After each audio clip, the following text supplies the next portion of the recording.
زما شعرونه د ولس د محروم قصه ده، د دې لمبه لمبه حالاتو د لمبو قصه ده. ما د قلم په سوکه جبر د جابر غندلی ما بیان کړي د خوارانو د سلګو قصه ده.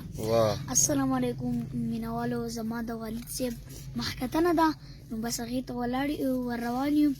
ډېر زیات خوشحاله یم ځکه چې زما د والد صاحب د 5 کتابونو مخکتنه ده او زه په ډېر فخر کوم چې نن د دوی په وجه باندې موږ هلته کې ځو او شعرونه به وایو او د نور شاعرانو نه به هم سا ورو.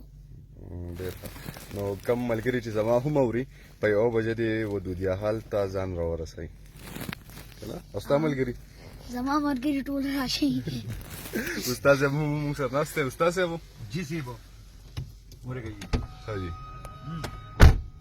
ها نو بس خوشاله یو روان یو او د مخکتنې پروګرام به یې مازدیګره پورې مازدیګر نه پس پکې خیري مشاعره یې پکې انشاءالله مرګري به راځي دغه نه د دیر نه د شانګلې نه د سوات کته بر سر نه کوزوب سوات بر سوات بونیر مرګري صحابي چارساده مردانو پیښور بلکې بیګا ماته چا وویل چې د کوهاټ نه موږ درځو او نو د لرې لرې نه خلک را روان دي د ټانک نه مرګري راځي به نو ګورو چې انشاءالله سکی نو کم ملګري چې ګوري هغه د ټول ځان په 1 بجه باندې ودودیه حال ته راورسوي.